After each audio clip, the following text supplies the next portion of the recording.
So thank you everyone for joining us this morning. My name's Kirsty. I'm the Community Coach Consultant at Canadian Sports Centre Atlantic. And as some of you may know from joining us in previous sessions, we started these series to provide a platform for coaches to connect and to continue and learn during this time of isolation. We're going to be covering a variety of topics. So we've already covered things like mental performance, nutrition, and every Wednesday we'll be doing some sort of workout theme. So today we have Travis with us to talk about how to stay active during social isolation. So he'll be providing some examples, and he'll be using a tool called Mentimeter to keep you engaged and active. So if you do have another device like your cell phone, you may want to bring that out and ready to use. So thank you everyone for joining us this morning, and Travis, I'll pass it on to you to take us away. Thank you. Awesome. Thanks everyone for joining us this morning. My name is Travis Dorsey and I'm a strength and conditioning coach at the Canadian Sports Centre Atlantic. I primarily work with youth and adolescent athletes. So later in the presentation, a lot of the exercises and the workouts will be geared more towards them. So today I'll be presenting on how to stay active during social isolation and some movements to assist you along the way. So as Christy mentioned, we're going to be using a tool called Mentimeter, which is an online presentation tool kind of to keep you guys engaged throughout the presentation. So if everyone go to menti.com and type in the code 368005 and answer the first question that's up there. It's just a question just saying or asking how we're doing today. So if you can do that real quick, and I can access that later.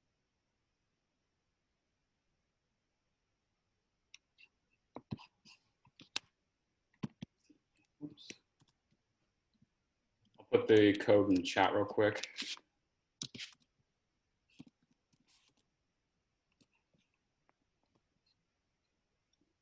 Scroll over to the presentation here.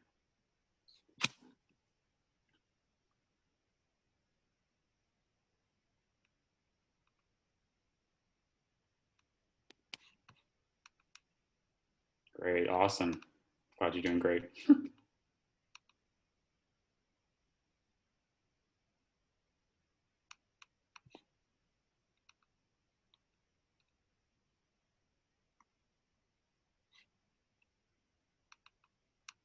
For those of you who are just joining, if you can go to menti.com and type in the code 368005, you can answer this quick question. And we'll be using this tool throughout the presentation just to keep you guys engaged. Yes, I wish it was sunny like yesterday too. It was like 15 degrees, got to go outside. It was wonderful, on my patio that is. Just give everyone a couple more minutes to fill us out. And by the way, this is all anonymous too. So if you're kind of shy, it's not a big deal. I'm not gonna see who's putting everything, who's putting out everything.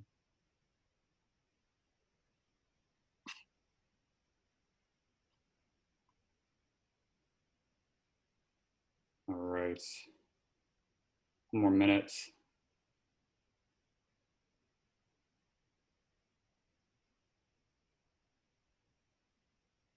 Slug, okay. We'll get to some examples of how to increase that physical activity. So stay tuned. Good. I'm liking the routine there.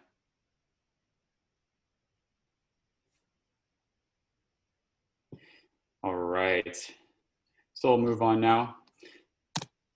So I'll just give you a quick overview of what we're going to do today. I'm going to present on mobilization and activation of certain muscles throughout your body to combat poor sitting posture. And then later in the presentation, we'll be going over how to design a home warm-up and a workout using the information that I presented today. So one more question on the Mentimeter. How are you and or your athletes staying active during social isolation? So head back to mentimeter.com or menti.com using the same code, and I will fast forward to the next question. So how are you and or your athletes staying active during social isolation? You can put as many options as you want. You can do one for yourself, one for your athletes. If you're an athlete yourself, you can just put yourself, but you can put as many options as you want.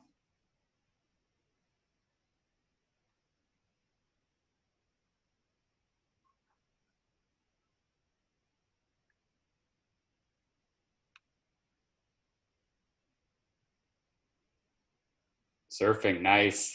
Good activity. Yesterday was probably amazing for it. Outdoors, walking, running, biking, skipping, nice, awesome.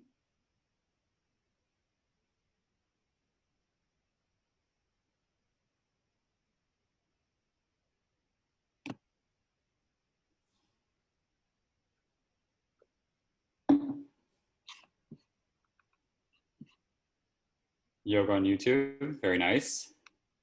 Providing links for sports-specific workouts from NSO and private clubs, awesome.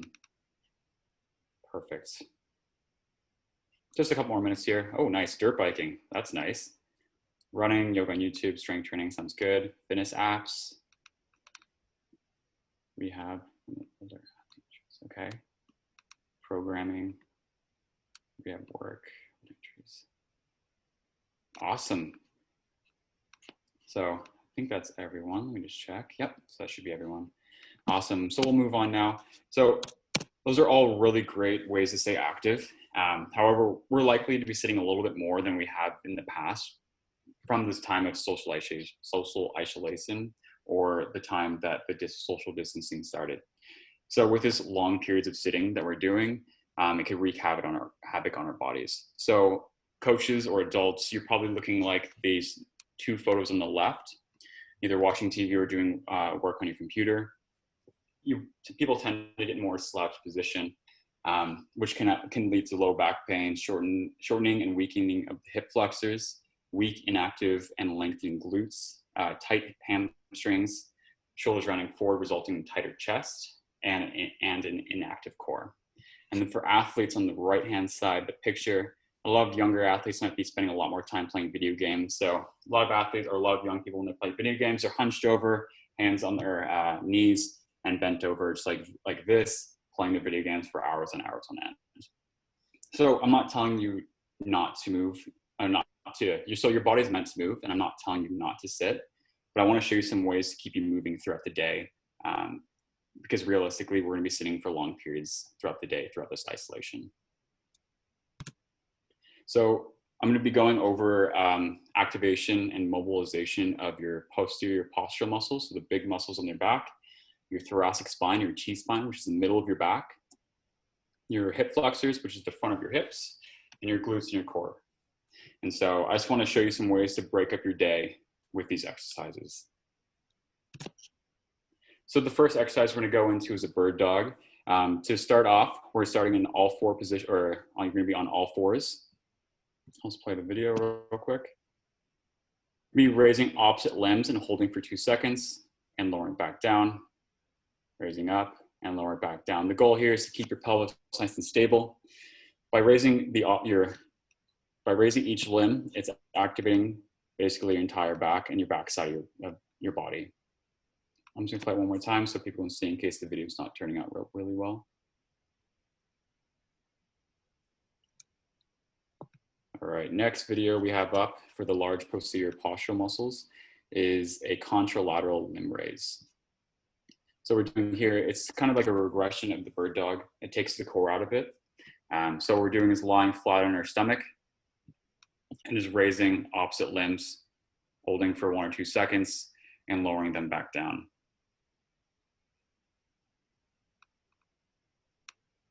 So one little tip here is when you're going through this exercise, try not to lift your upper back off the ground when you're doing this. Trying to keep your chest to the ground. All you're moving is your arm up and your leg up. If you feel like you're shrugging your shoulders when doing this, try and relax your shoulders, and then you should be feeling it in the middle of your back right below your shoulder blade. And that's the idea of where we're supposed to be feeling this right now.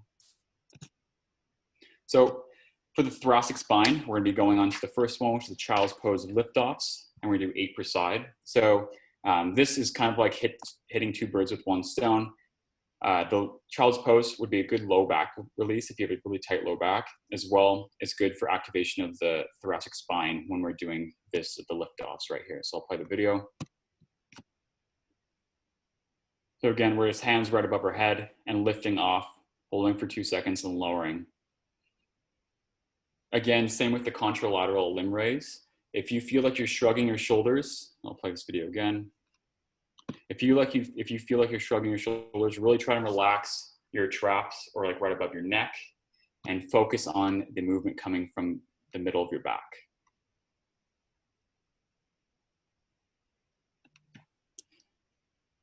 All right, so moving on to the thread the needle exercise. So we're saying, to start off, we're staying on all fours here.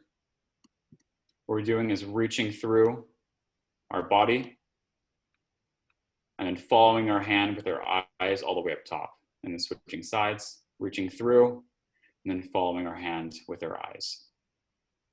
So I'm gonna play this one more time. When we're doing this exercise, make sure that you're not rotating from your lower spine, but you're rotating more from your middle of the back or your shoulders when you're doing this. So the next exercise we're going to do is very, very similar to the thread the needle exercise. All it's changing here is we're putting ourselves into a position to get a little more rotation. So this is the cross reach and rotate.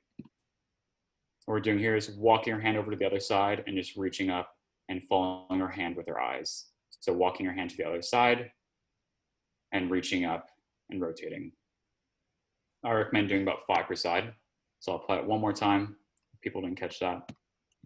We're walking our hand over, reaching up and rotating. Just like thread the needle, make sure you're rotating from your shoulders or the middle of your back rather than from your lower back, okay? All right, so moving on. We're gonna be moving on to the activation and mobilization of our hip flexors. So the first exercise we're gonna go over is the rocking hip flexor. I'd recommend doing 10 rocks per side to start off. So what we're doing here is we're starting off in a half kneeling position with our back leg elevated or back foot elevated onto the couch or a chair. I'll play a video. What we're doing is we're not leaning forward with our knee, but we're trying to push our hips forward as far as they can go. And you should feel a nice little stretch. Once you feel the stretch, hold it for about 2 seconds or so, and then come back out of the stretch. If you're not really feeling a good stretch here, my little recommendation is if you imagine you had a tail, if you're trying to tuck your tail underneath your butt, what that's going to do is going to rotate your pelvis a little bit. And it's going to target your hip flexors a little bit more, and then try going into that stretch a little more. And you should feel it from there. All right, so the next one is just a picture, not a video. This is a banded hip flexor distraction stretch. It sounds super complicated, but it's very simple. You take a band if you have one, you tie it around a post, and then you put the other band around right underneath your glute. And then you're gonna go into the half kneeling position just like we did before. And we're gonna lean into the stretch, and by the band's gonna be pulling you, so it's gonna add you a little more resistance and then help you get a little bit deeper into your stretch. I recommend 30 seconds each side, but I wouldn't do this before working out. I would just do it after working out as like a cool down method or to break up your day. So moving on to the activation of the core and the glutes. So the first one we're gonna go over is a single leg hip thrust to activate the core, the glutes. So we're doing here, starting off, we're lying on our back, putting one foot into the ground and digging all of your force through your heel.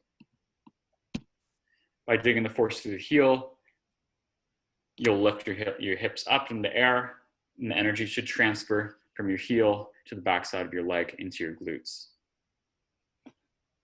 But if you're not feeling it in your glutes and you're feeling more in the back of your leg, try moving your foot against the wall, pushing your toes into the wall. I'll just try and annotate this. So if you are not feeling it, push your toes into a wall right here. Imagine that's a wall. Your toes are going into the wall while pushing through the ground. That should transfer the energy into the glutes specifically because it's turning on the quads, which will turn off the hamstrings. All right, so moving on. Next one is a bracing exercise for the core. We're doing a high plank shoulder tap. This is kind of teaching yourself how to use your core to brace yourself. So what we're doing here, we're gonna be in a high plank position on all fours and reaching up and tapping the opposite shoulder. The goal here is to keep a nice steady pelvis when doing this and bracing all together. When younger athletes or athletes who are not experienced with this exercise or the bracing exercise, When they don't brace properly, their hips move back and forth, back and forth. That's typically because they're not bracing their hips or their obliques. What they're doing is they're just bracing the anterior portion of their core, the front portion of the core, like the visible core. And so when they brace, they're crunching over instead of imagining that you have a vacuum. That's one cue that I like to give the athletes, is imagine you have a vacuum in your core and you're trying to brace all angles, including your hips, the back, and the front, and that should keep this nice steady core. So I'll play that one more time. Bracing the core. And really trying to focus on no hip movement here.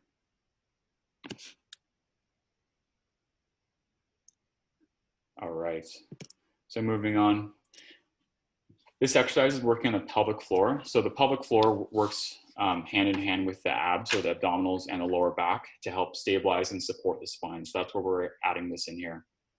So this is a leg lower with exhale that I got from my colleague Craig McDonald from the Canadian Sports Centre Atlantic. What you're doing here is you're lowering your leg, and on each lower, you're exhaling. And as soon as your heel touches the ground, you bring it back up nice and slowly. And then every time you lower your leg, you're gonna imagine that you're pulling between your sit bones. There should be a muscle there you can kind of pull. And that feeling should be the feeling of whenever you try to stop pee, your core, your pelvic floor working. So again, these muscles work hand in hand just with the back and the abs to stabilize and support the spine. All right, just kind of a quick overview. Those are some activation, mobilization exercises to kind of break up your day. So what I'm trying to recommend is every 20 to 30 minutes, get up, move around, try one or two of these exercises, and then go back to work. Just every 20 to 30 minutes, just move around. Don't have to do all the exercises at once. Just pick one that you're feeling. Like, let's say if you're sitting and you're slouched over and you really feel like tightness in your back, or like you feel like a little bit of pain, try that child's pose lift-offs just to activate the thoracic spine a little bit more. Or let's say if you have some pain and you first stand up after sitting down and you feel really tight in your hip flexors or the front part of your hips, maybe try the rocking hip flexor stretch to start off. All right, so we're gonna go into how to design a home warm-up and a workout. So for the warm-up, we're gonna be using a ramp protocol. If you watched Jeremy Steinbach's or Scott Wilgers's presentations in the previous weeks, they kind of went over the ramp protocol. I'll go over it if you haven't watched them and just kind of like go into like a brief description of what they are and what exercises we're gonna include.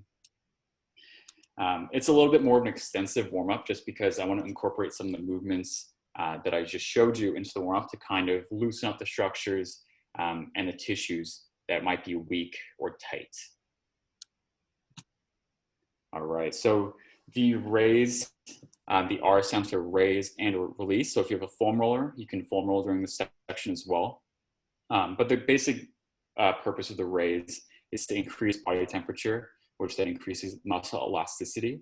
And then following exercises, you should be able to get into a deeper range of motion because of an increased muscle elasticity. So when we're doing this, since a lot of people don't have too many equipment, what we're gonna do is in place general cardio of 3 to 5 minutes of jumping jacks, high knees, butt kicks, skipping rope, and running in place. So what I like to do is do this circuit, 30 seconds each one. Just go one through and then twice through, and you should have a nice little sweat on. You should have your heart rate elevated, and you should be feeling ready to go. All right, so the next one here is activation and mobilization series. So the purpose of this is to kind of take the athlete or yourself through greater ranges of motion to kind of prepare yourself for the ranges of motion you're gonna be taking yourself through or your athlete through later in exercise. So what we're gonna do is a leg lower with exhale to begin, then cross, reach, and rotate, child's pose lift-offs, bird dogs, rocking hip flexor stretch. And then so those ones I've already been through, but these next 4 I haven't been through. So we will get an opportunity later in the presentation to go over some of these. But then we'll do the Spider-Man to reach, a half kneeling glute activation, stick on spine hip hinge, and a single leg stick on spine hip hinge. So I personally think that the warm up is a great way to implement some movements if you're working with younger athletes who might not be exposed to fundamental movement skills. So if you have an athlete who's still growing into their body, exposing them to hinging movements like the stick on spine hip hinge, or like a squatting movement or a lunging movement like the half kneeling glute activation to really teach them how to move, I find is really beneficial for developing athletes. All right, so the next phase of our warm-up is potentiate. So the potentiate basically is a priming mechanism for the neuromuscular system to kind of prepare yourself for more intense exercise later on. So I just have some options here. We can do like a max vertical jump, 2 sets of 5 if you only have indoor space. So it's just very simple, just kind of like prepare yourself and jump as high as you can. And then reset 5 more, and then do 4 more times, and reset, take like a minute or 2 break, and then go back into it. You can do broad jumps, so 2 sets of 5, so this would be more continuous broad jumps. So jump as far as you can for 5 times, and then walk it back, take a minute or 2 break, and then go back into it again. And personally, I think sprints are a great option right now, especially it'll get you outdoors for one. It'll also get you exposed to some repeated high velocity contractions, which is also really awesome during this time. So here's just an overview of the warm-up itself. We have the raise, just doing 30 seconds for each exercise, and then we're going into the activation and mobilization series, and then onto the 10-meter sprints for 3. So I have one more question to ask you guys. Would you like me to show you, which videos would you like me to show you of the exercises that we're not shown yet? So if you go back to Mentimeter real quick, I'll fast forward this. I have the Spider-Man to reach, half kneeling glute activation, stick on spine, single leg hip hinge. You can put as many options as you want. If you want to watch all of them, I have my YouTube page up right now, and we can go through that. If you don't want to watch any of them, just click the none button.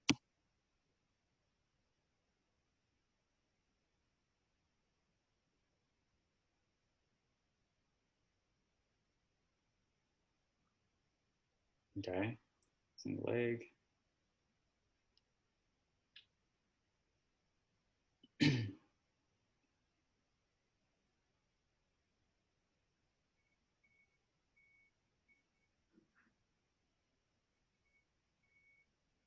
Let's give everyone a couple more minutes. Is this allowing you to vote more than once? If someone could put that in the chat. No? Okay, sweet. So I'll just go over all the exercises, honestly. They only a couple seconds here. So we'll go over to my YouTube page real quick. I'll do the first one is a single leg hip, stick on spine hip hinge. So I'll start from the beginning again.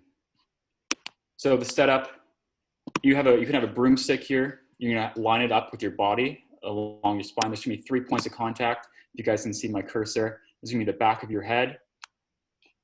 There's gonna be the middle of your spine between your shoulder blades, and then on your tailbone. So what we're gonna do is gonna bend our knees very slightly, lift your leg off, and try to imagine one leg's a teeter-totter and going up and down. This is a great exercise to teach athletes how to hip hinge, especially on the one leg. I find a lot of younger athletes have a lot of trouble with this. Either their hips will open up, so I'll show that again. So Travis, right over here, yeah? I think we can't see it. I think you might have to close the presentation and like drag it over. Oh, okay. Yeah. Let's see.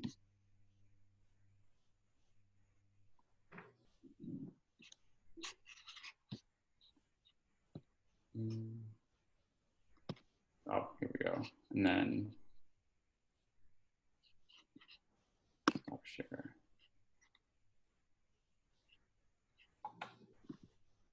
I'll share this again.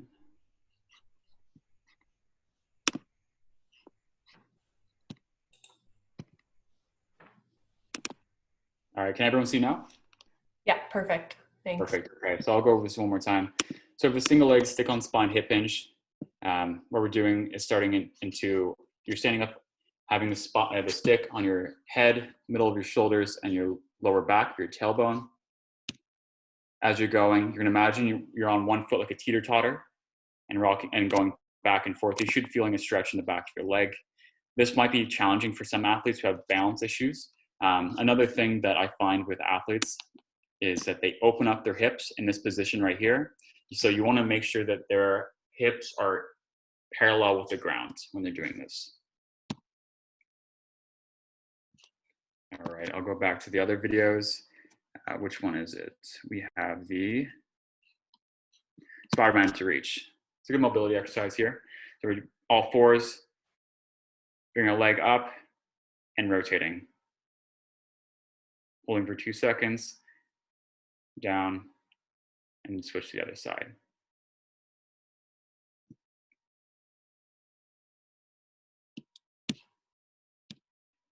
The half kneeling glute activation one is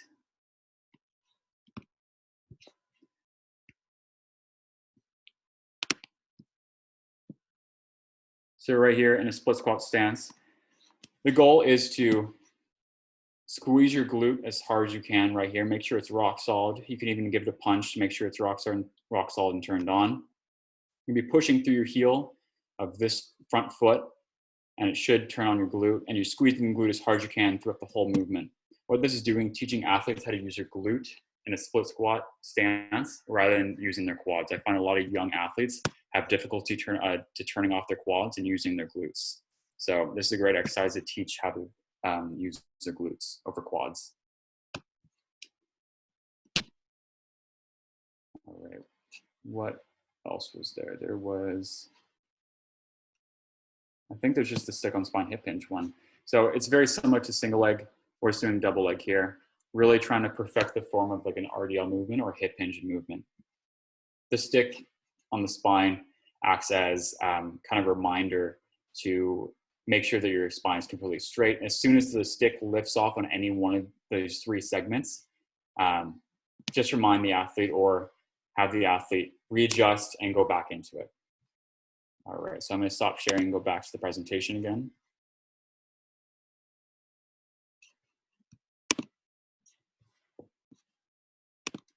All right. Can everyone see this right now?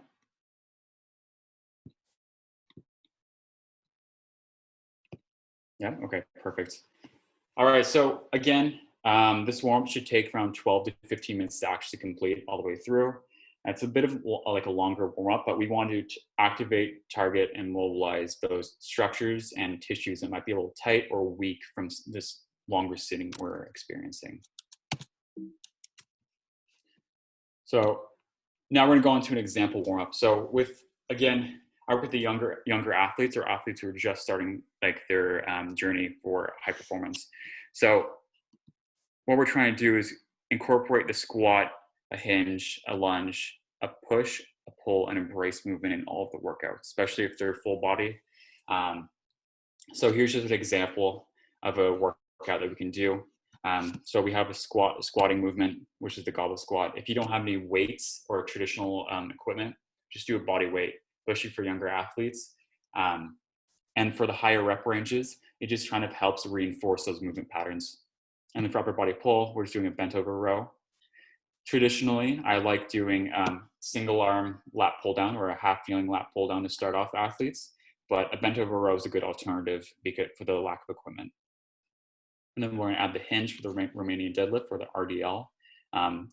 If the athletes are not proficient in this movement, I would probably stick to the stick on spine hip hinge for this movement and really focus on tempo here. So maybe long, slow, lower, and a nice long, slow raise as well to really reinforce those movements. So for upper body push, a push-up, you can't go wrong with push-ups. Just trying to go for 10 to 12 reps. And if they can't achieve 10 to 12 reps with good form, just raise the incline. And for a lunge, a good starting position is a split squat. I like to start with a split squat just because it's stationary. I find when you starting to teach athletes how to move and you start doing movements, they're all over the place, their hips everywhere, they keep falling over. So starting with a split squat, nice stationary activity would be great. This is just a progression of the half kneeling glute activation, which I showed you. So really focusing on squeezing the glutes rather than using your quads. And then as a brace, there's a dead bug hold. So if anyone's done a dead bug before, you're raising opposite limbs down, touching the ground, and bringing it back up. For the hold, what you're doing is you're placing your hands on your knees, and you're bracing your core, and you're squeezing. So what I like about this exercise is it teaches them how to breathe as well.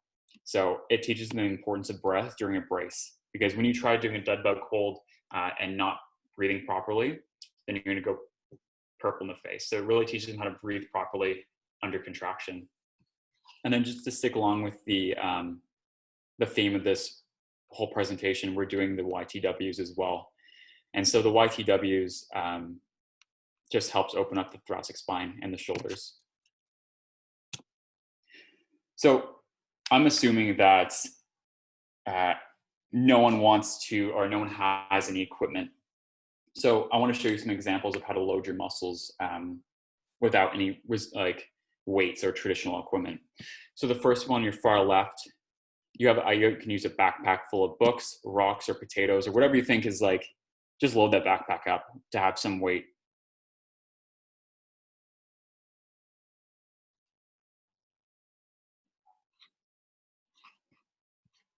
Okay, so the next exercise you can do, if you have bands at home, or if your athletes have bands and you're trying to progress through the hinge progression, this would be a good exercise for someone just starting off.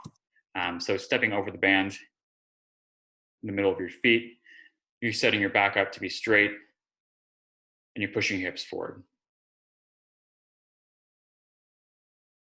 What I like this for a progression-wise to teach the hip hinge, it keeps your hands close to your body. I find with athletes starting out to learn this movement, their hands are going out in front of their body and kind of putting undue strain on their upper back and their lower back. So I'll play that one more time. Stepping over the band, middle of the feet, setting the back and going up and bending at the hips.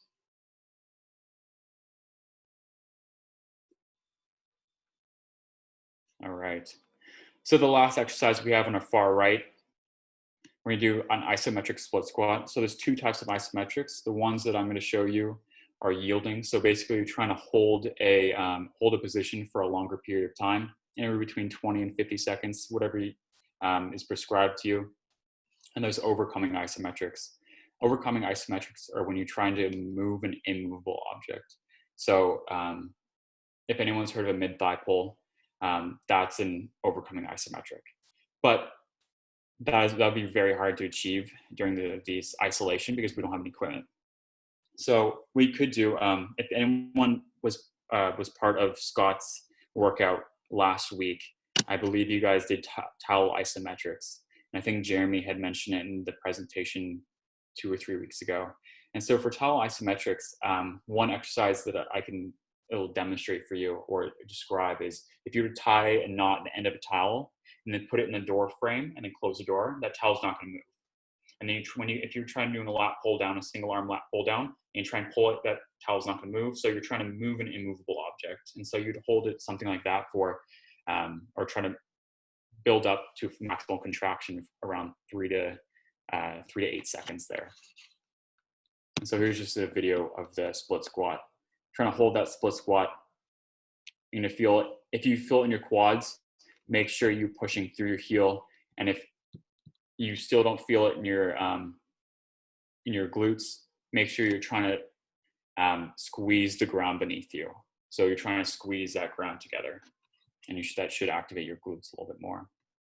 So some other options you can do to load the muscles would be, so we talked about bands. You could talk about books, backpacks, water jugs, laundry detergent. If you have those heavy Costco laundry detergents, that can be a form of external weight. Milk jugs, just make sure you don't drop the milk jugs. That'd be terrible. So I talk about isometrics. You can also do eccentrics. So that's a good way for people or teaching people how to learn the movement as well.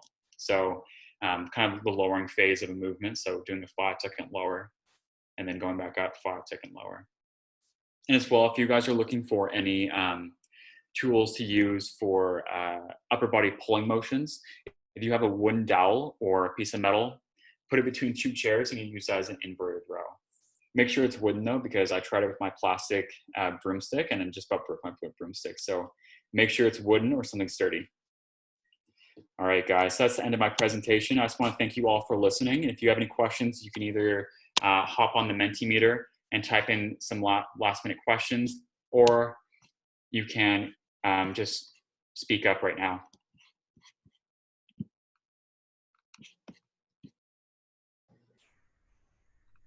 Okay, great. Thanks, Travis. Like he said, you can use the Mentimeter to say any questions, or you can unmute yourselves to speak up, or the chat box is found in the bottom middle of your screen.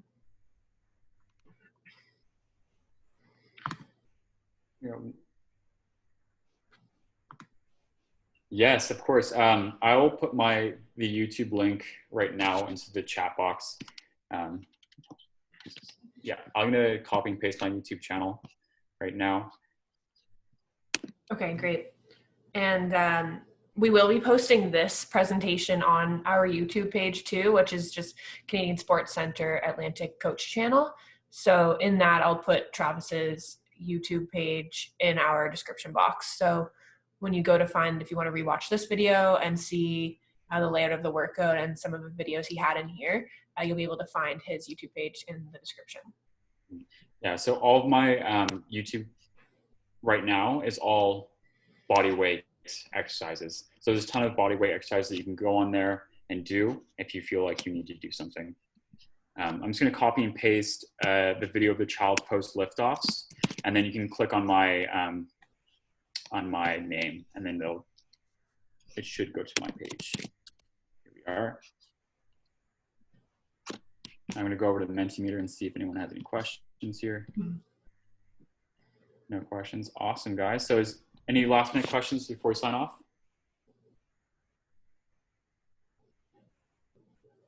All right. Okay, well, thank you so much, Travis. That was great, and love the visuals of videos, definitely helpful. Hello, my lads. How are we? Let's have a look how this shot looks. I've done something technical. Yes, we had a technical disaster. Oh. Cut off. I've had to go something technical. Is that your video? Or? Oh, it is mine. What the heck? My YouTube page was playing. I was like, what's technical? What's happening? Okay. I thought someone like hacked into our Zoom. I know, me too. Okay, well, thank you everyone for joining us this morning. As a reminder, we do host these sessions 3 to 4 times a week. So our next session is tomorrow morning at 11 a.m. the same time with Scott Wilgris, who will be talking to us about how to monitor our athletes, why it's important, and what to do. So definitely check that out. Same time, same Zoom link. And then we'll have 4 more next week. So definitely keep an eye out on our social media pages, and our events are now in the locker too, so you can sign up there with the link. And if you do have any questions about this presentation or about future presentations, or are willing to give feedback, please reach out to me at comcoach@cscatlantic.ca. I can put my email in the chat box. And thank you again for attending, and thank you, Travis, for presenting. Have a good day, everyone. Have a good day.